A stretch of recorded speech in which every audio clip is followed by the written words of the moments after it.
لائق احترام، دنیا جہان سے سب سے زیادہ محبت اور عزت احترام کے لائق اگر ہے تو وہ اللہ ذوالجلال کی ہستی ہے۔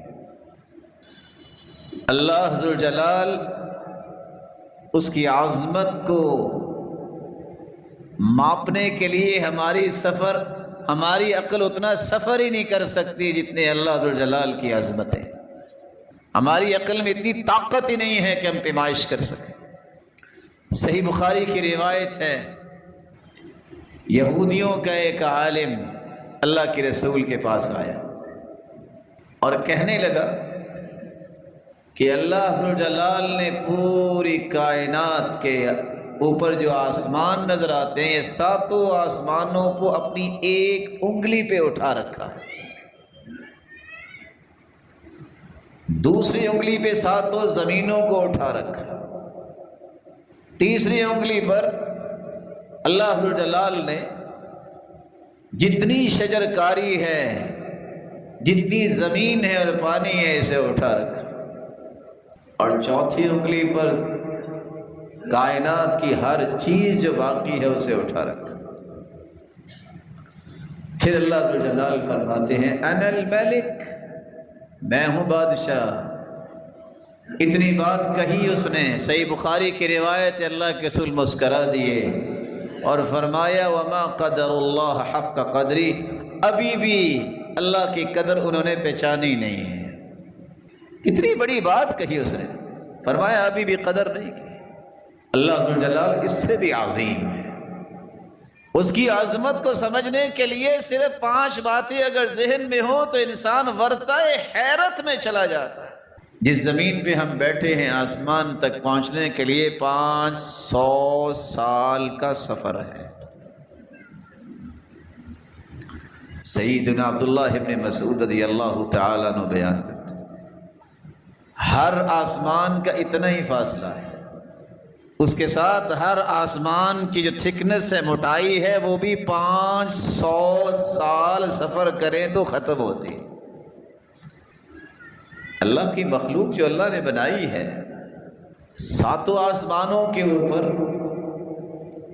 اللہ ذوالجلال نے پانی کی گہرائی رکھی ہے، وہ بھی 500 سال سفر کرے تو اس کی گہرائی ختم ہوتی ہے۔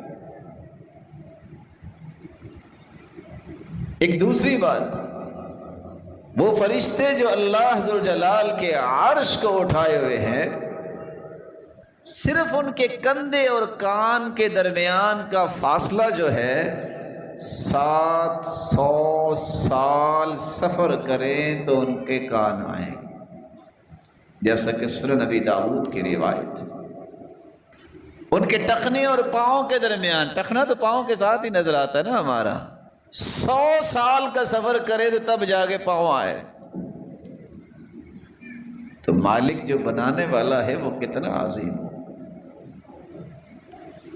ایک تیسری بات جو سمجھنے والی ہے، رسول اکرم صلی اللہ علیہ وآلہ وسلم صحابہ کرام کو یہ سمجھا رہے ہیں کہ اللہ ذوالجلال کے ایسے فرشتے ہیں جن کے قدم اللہ ذوالجلال نے کہاں رکھوائے ہیں؟ رجلاہ فی الارض السفلی، 7 زمینوں کے نیچے۔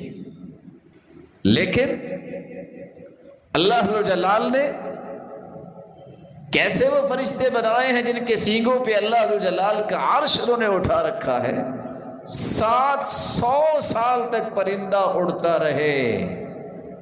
پرندہ تو اڑتا رہے گا، لیکن یہ کندھے اور کان تک کا سفر ختم نہیں ہوگا۔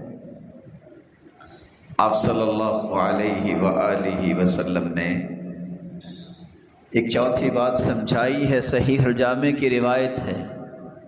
یہ روایت تو پڑھ کے انسان سوچ میں پڑ جاتا ہے مالک کی عظمت ہے کیا ہے۔ ان اللہ اذن لی ان احدث عن دیک، اللہ نے مجھے اجازت دی ہے کہ جو جنت کی چاہت اور خوشخبری کو پسند نہیں کرتے، ذرا ان کو اتنا ہی بتا دو، شاید شوق آ جائے کہ اللہ ذوالجلال نے کیسا مرغا بنایا ہے جس کی ٹانگیں اور پاؤں جو وہ تو زمین میں ہے، لیکن اس کی گردن اللہ کے عرش کے نیچے ہے۔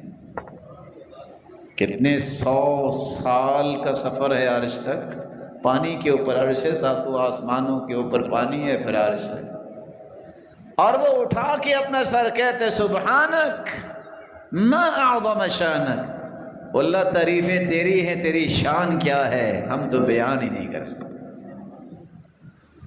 تو سب سے زیادہ عزت احترام جس ہستی کا ہمیں کرنا ہے، نئے سال کا پہلا پیغام ہے، اگر آپ سچے اور سچے مسلمان بننا چاہتے ہیں تو ان مقدسات کو پہچانیے۔